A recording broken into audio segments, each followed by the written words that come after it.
I'm Martha, a 28-year-old massage therapist at a local hospital. My days usually involved routine treatments until Mrs. Rossi, a feisty retired woman with osteochondrosis, became my regular patient. She had a knack for prying into personal matters, which I usually navigated with a mix of professionalism and humor. One afternoon, as I was working on her stiff shoulders, Mrs. Rossi's voice cut through the room's tranquility. "Martha, dear, you have such magical hands. Tell me, what does a job like this pay?" I smiled, continuing my motions. "It's around $4,000 a month, Mrs. Rossi." She clucked her tongue in a mix of surprise and disappointment. "Only $4,000? I thought such a skill would fetch more." I shrugged, keeping the conversation light. "Well, it's enough for me. I enjoy the work more than anything." Changing gears, she suddenly said, "You know who you should meet? My son, Antonio. He's the owner of that Italian restaurant downtown. A real catch, if I may say so." I hesitated, recalling the few times I saw Antonio. He was quite charming and easy on the eyes. "I don't know, Mrs. Rossi. I'm quite busy with work." "Oh, nonsense," she exclaimed. "A young, attractive woman like you shouldn't be alone. Let me arrange something." Before I could protest, she had already made up her mind. True to her word, she set us up on a date at his restaurant. Antonio was more than I remembered, charming, with a warm smile and eyes that sparkled with humor. Our conversation flowed effortlessly, filled with laughter and shared interests. Weeks turned into months, and our casual dates grew into a serious relationship. One evening, as we walked along the river, Antonio stopped and looked into my eyes. "Martha, I've never met anyone like you. Will you marry me?"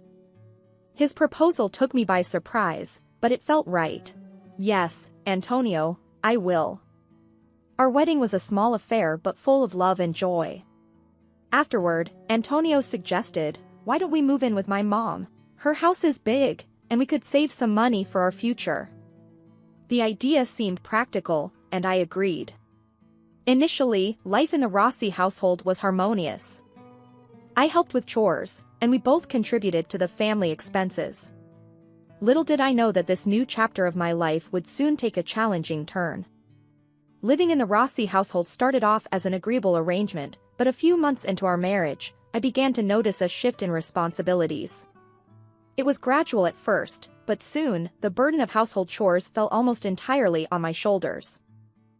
One weary evening, after spending the whole day relieving tense muscles and soothing aching joints at the hospital, I came home to a scene of chaos: dirty dishes piled high, laundry scattered, and the living room looking like it had been hit by a small tornado.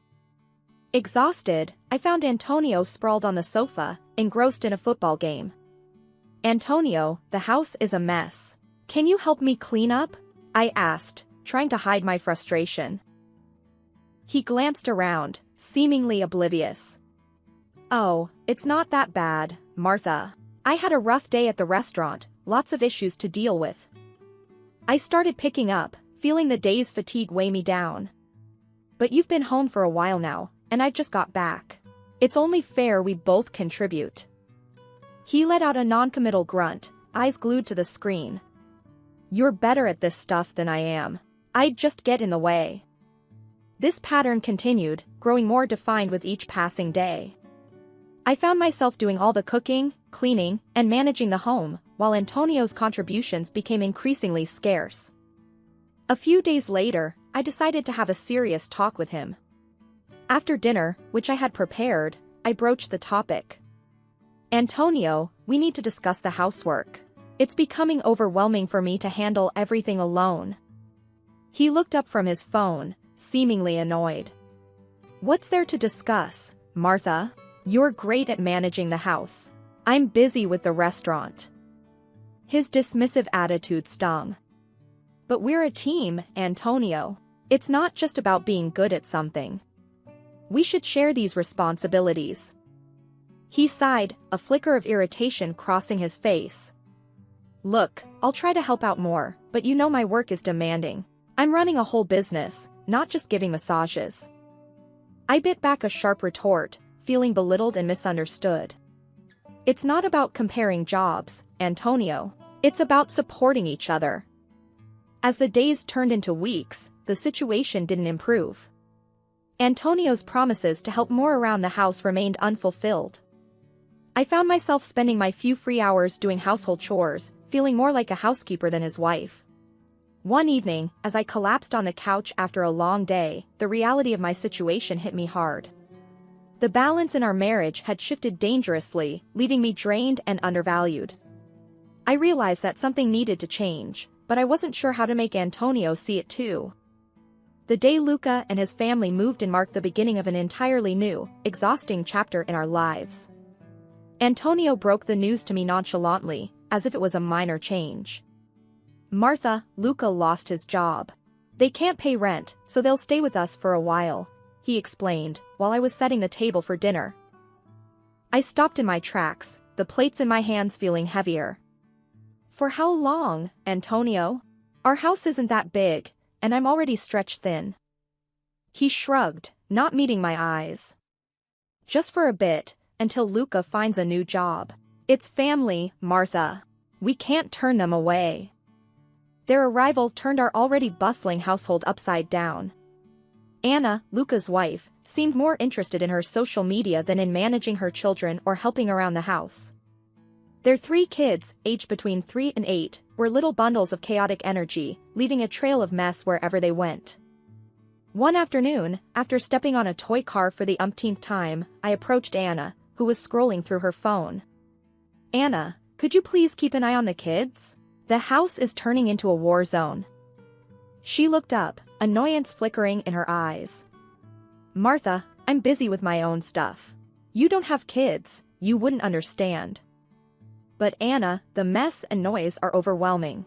I work too, and it's becoming impossible to manage," I said, trying to keep my voice steady. She scoffed.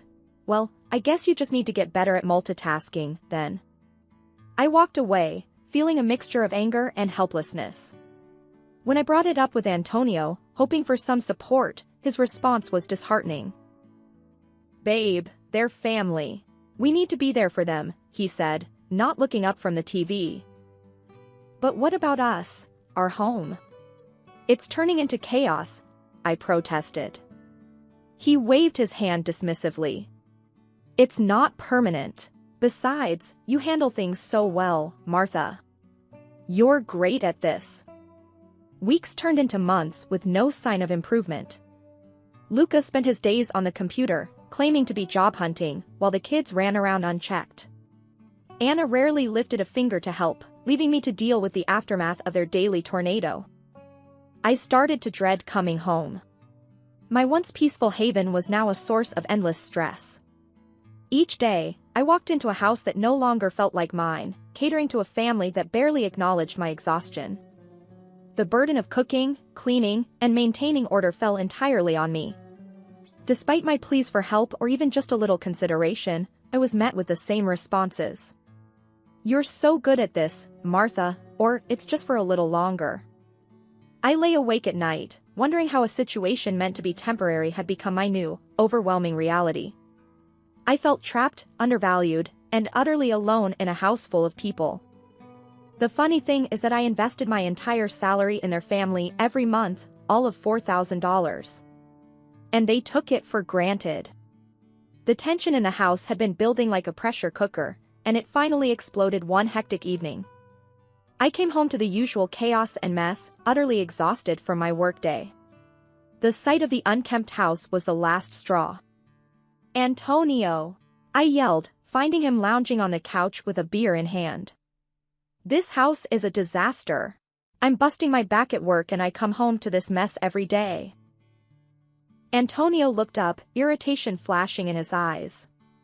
"Oh, cut the drama, Martha. It's just a bit messy. You're acting like it's the end of the world." I couldn't contain my frustration. "A bit messy? Look around. It's like a pigsty and I'm the only one cleaning it up." That's when he lost it. He stood up abruptly, towering over me. "Lazy? You call this lazy? I work my ass off at the restaurant while you just rub people's backs. And now you whine about a few dishes." His harsh words felt like a slap in the face. "That's not fair, Antonio. I'm not your maid. This is supposed to be our home, not just mine to clean." Before I could say more, Mrs. Rossi chimed in, her voice dripping with disdain. "Oh, please, Martha. You're just a freeloader here, living in my house, using our things.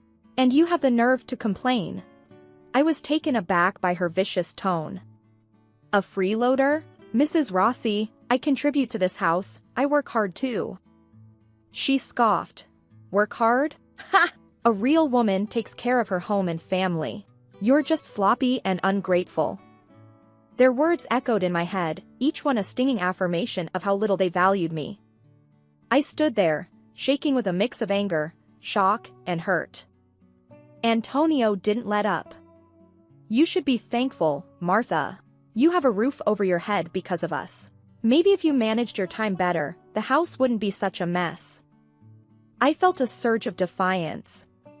"I am not your servant, Antonio. I am your wife, and I deserve respect." But it was like talking to a brick wall. They had their minds set, seeing me as nothing more than an accessory to their home. Lying in bed that night, I realized that this wasn't a home, it was a prison. And I was trapped with people who saw my efforts as trivial and my presence as a nuisance. It was a sobering, painful realization that I was in a battle I was losing. The day Antonio announced he wanted a divorce felt like a surreal nightmare. It happened during one of our rare family dinners, where the tension was already thick enough to cut with a knife. I was passing the salad when Antonio cleared his throat. "Everyone, I have something to say," he announced, his voice eerily calm. "I want a divorce, Martha." I froze, the bowl in my hands almost slipping. "What? Antonio, what are you talking about?" His gaze was cold, devoid of the warmth I once knew. "I've met someone else, Martha. She's better for me." The room went silent. Even Mrs. Rossi looked shocked, but not for the reasons I hoped. "How much does she earn?" she blurted out, her priorities crystal clear. $8,000 a month, Antonio replied proudly, as if he'd won some prize. I felt like I'd been punched in the gut. "You're leaving me for money?" He shrugged, the man I married nowhere in sight. "It's not just about the money, Martha. She understands me, unlike you." I was struggling to process everything. "And you think this is okay? To drop this bomb in front of everyone?" Mrs. Rossi piped up, her voice sharp. "Well, it's about time he found someone worthy. Someone who can actually take care of him." The sting of her words was overshadowed by the utter betrayal I felt from Antonio. He slid the divorce papers across the table. "Just sign these, Martha. Let's end this amicably." My hands trembled as I took the pen. I felt numb, the reality of the situation sinking in. Amicably? After everything I've done for this family? Antonio's expression was cold, detached. "It's for the best, Martha. You'll see." With a heavy heart and a sense of unreal detachment, I signed the papers. The room remained silent, the only sound being the scratching of the pen on paper. As I stood up, the weight of the situation finally hit me. "I hope she's worth it, Antonio. I really do," I said, my voice laced with a relief I couldn't hide.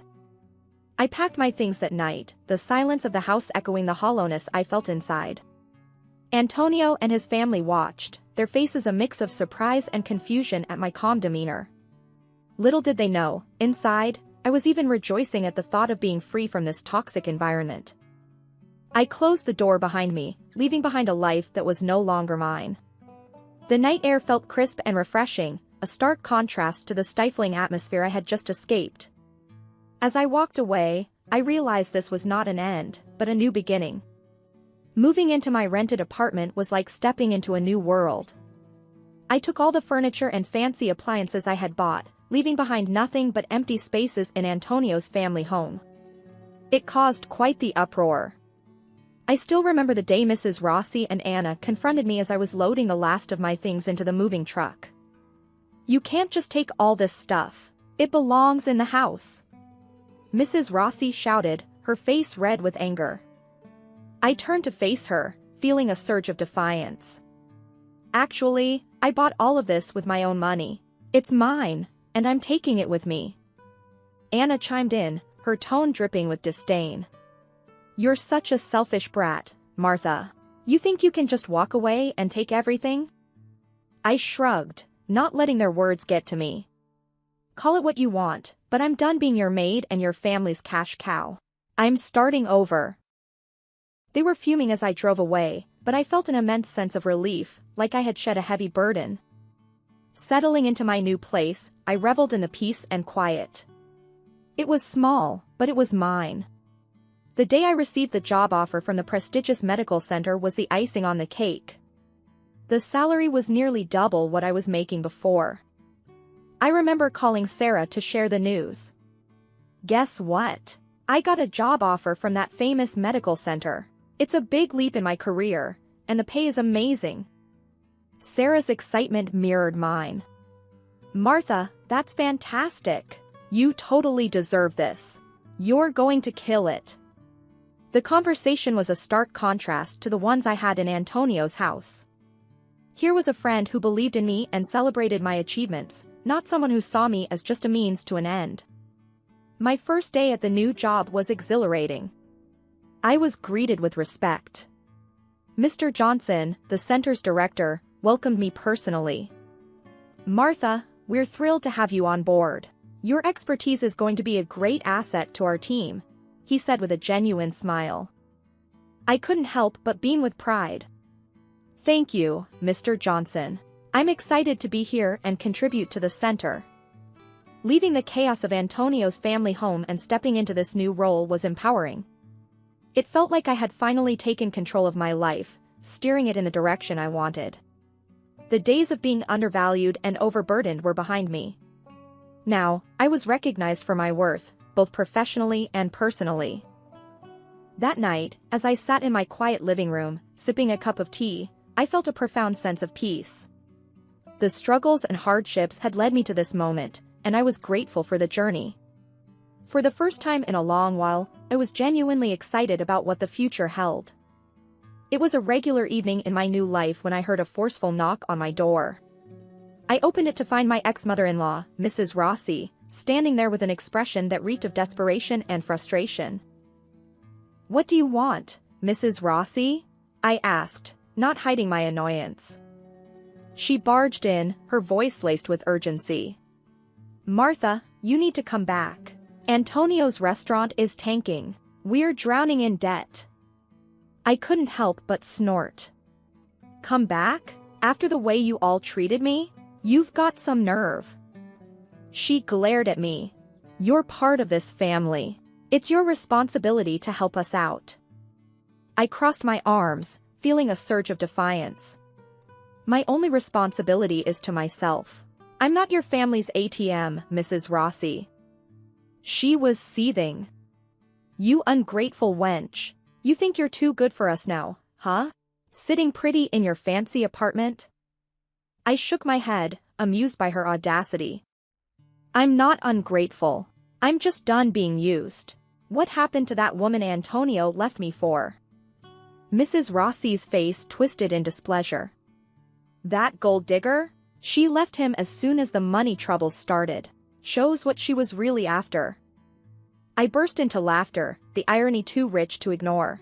Well, looks like karma really does come around. Her eyes narrowed. You think this is funny? We're struggling here, Martha. I leaned against the door frame, my resolve firm. Not my circus, not my monkeys anymore, Mrs. Rossi. I've moved on. You should too. She huffed, her anger palpable. You'll regret this, Martha. When you're all alone and miserable, you'll wish you'd helped. I smiled, the sense of freedom filling me with confidence. I doubt that. Goodbye, Mrs. Rossi, and don't come back. She stormed out, slamming the door behind her. As I locked it, I felt a wave of relief wash over me. That chapter of my life was closed for good. I was finally free from the toxic grasp of a family that never truly valued me. My life was my own now, and I intended to live it on my terms. Life after the divorce and the last encounter with Mrs. Rossi felt like a breath of fresh air. I was thriving in my new job and enjoying my newfound independence. One day, while enjoying a coffee break at the wellness center, my colleague Mike dropped by. "Hey, Martha, I heard about your run-in with the ex-mother-in-law. You okay?" Mike asked, concern in his eyes. I chuckled, shaking my head. "More than okay, Mike. It's like a bad sitcom, you know? I'm just glad it's over." Mike smiled. "You've got some guts, Martha. Most people wouldn't have handled it as well as you did." I sipped my coffee, feeling a sense of pride. "I guess I just reached my limit, Mike. No more drama for me." The conversation shifted to work, and as I talked with Mike, I realized how much my life had improved. I was no longer weighed down by the negativity and manipulation of my former family. Later that week, I caught up with Sarah over dinner. She had been my steadfast supporter through all the ups and downs. "You look great, Martha. Really, like a weight's been lifted off your shoulders," Sarah observed as we sat in the cozy restaurant. I smiled, feeling a surge of gratitude. "Thanks, Sarah. It's been a journey, but I'm finally at a place where I feel happy and in control." Sarah raised her glass. "To new beginnings and to a friend who's shown what strength really is."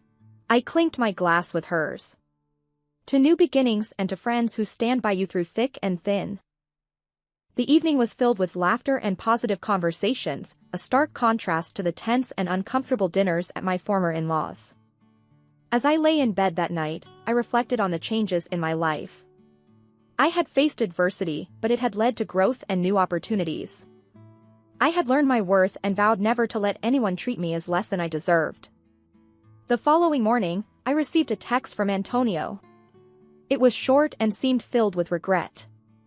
"I'm sorry for everything, Martha. I hope you can find it in your heart to forgive me." I stared at the message for a long moment. Forgiving Antonio wasn't about absolving him of his mistakes, it was about freeing myself from any lingering bitterness. I typed a response, my heart light and free.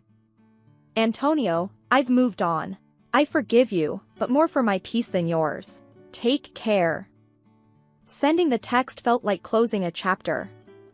I was no longer bound by the past, and the future looked bright. I had come out of this ordeal stronger and more resilient. As I prepared for work, I felt a sense of excitement about the possibilities that lay ahead. My journey had taught me about resilience, self-worth, and the power of moving forward. I was ready for whatever life had in store for me, and I knew that no matter what, I had the strength to face it head-on.